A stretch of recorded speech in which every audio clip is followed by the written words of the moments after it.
Hey, what's up guys, Eva94 back with another action figure review, and today we are looking at the Hasbro Star Wars The Black Series. This is from Star Wars The Clone Wars, CAD Bane and TODO 360.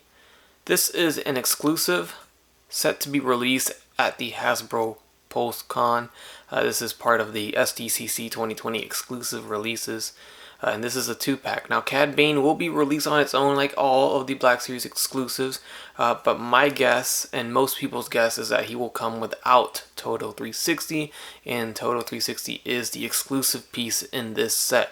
Now, whether or not it's going to be a different paint job on CAD Bane itself, that's yet to be determined. We don't know. It could be a simple reissue with the same paint, or it could be a slightly different paint job on CAD Bane to make it a little bit different. But for the most part, if you miss out on this one, you're not going to miss out on too much unless you really want TODO.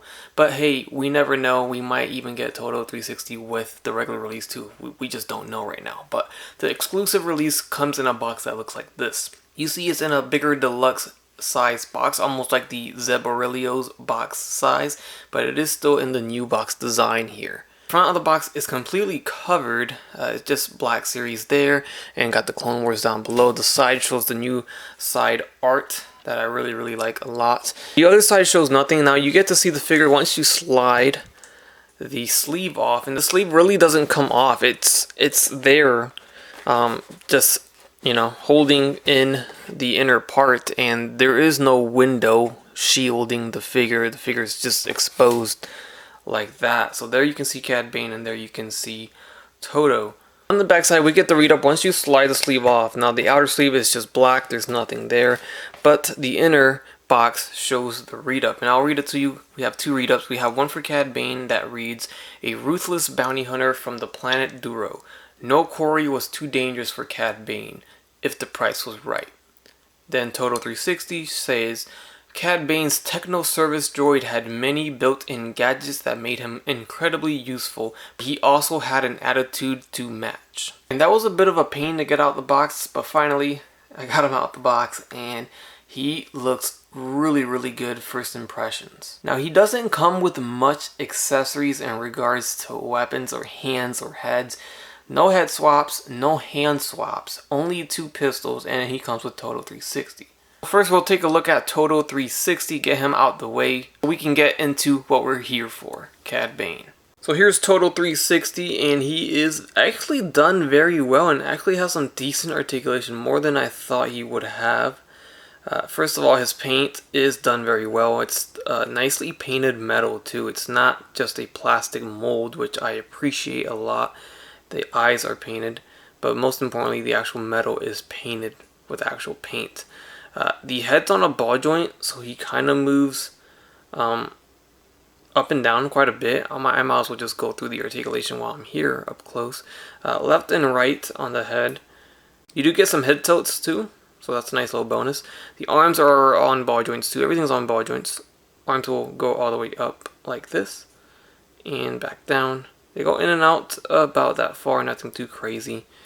You can get it looking like that. Elbows do not hinge or anything. The legs will kick forward. Of course, they are on ball joints as well, but that's pretty cool. And the ankles are also on ball joints there. Actually has some deep rocking there, so not too bad. And then the torso itself, or the lower torso, I don't know how you would want to call this, but this here swivels at the body there. So that's pretty cool. Overall, he moves around quite a bit, and it's surprising. So I like it. I'll take it. Definitely better than having just a static statue figurine. I appreciate the effort in trying to articulate TODO 360 as much as possible. I think they did the best they could, and I don't have much gripes about it. Finally, after so many years, we have a CAD Bane 6-inch Black Series figure. It's very dark right now because he's got this big hat, of course his iconic hat that he wears in the show, and it is casting a pretty heavy shadow on his face. It is removable, of course. It's actually easily removable, so not too bad. I like that, so I guess that counts as an accessory there. And he looks fantastic. I think they captured the likeness 100%. They did a great job. They got the tubes here on the side of his head, and they actually do detach in case for whatever reason you don't want it on him. I don't know why you would do that, but you can detach it if you so wish. We have a loose little satchel right here on his shoulder going across his body. He's holding his weapons, but he comes with a pair of blaster pistols, and they look the same. So there's one, and you can see Black Series Department always paints their weapons, so I appreciate that. We have the silver paint with a gray grip, and then the barrel is black. Goes a long way. And here's the other one. Same exact weapon. You can holster it on his sides. We get two holsters on the sides there, so you can holster both of his blasters. And both hands are sculpted for him to dual wield these two bad boys in his hands there. And it looks great. Going back to the actual detail here, we have some nice added buttons painted there. We got some tubes going up here at the arm, soft plastic, so when you do bend his arm, it does not hinder anything. That looks good.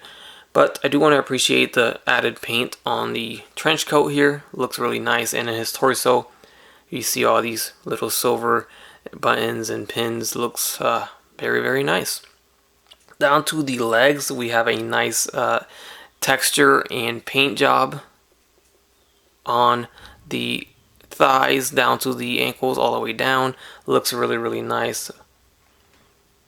The paint job overall is fantastic. I am really loving the figure so far. Here we can see some more of the texture on the trench coat there.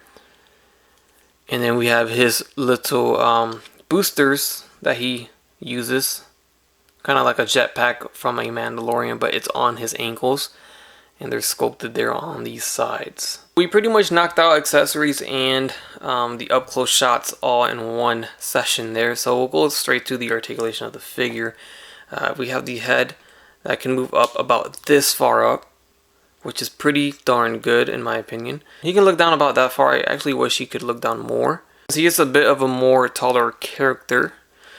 Left and right just fine here, and his neck is actually a separate piece which articulates too, so that allows for some more head movement too. The arms are going to go forward and back. He actually does have butterfly joints.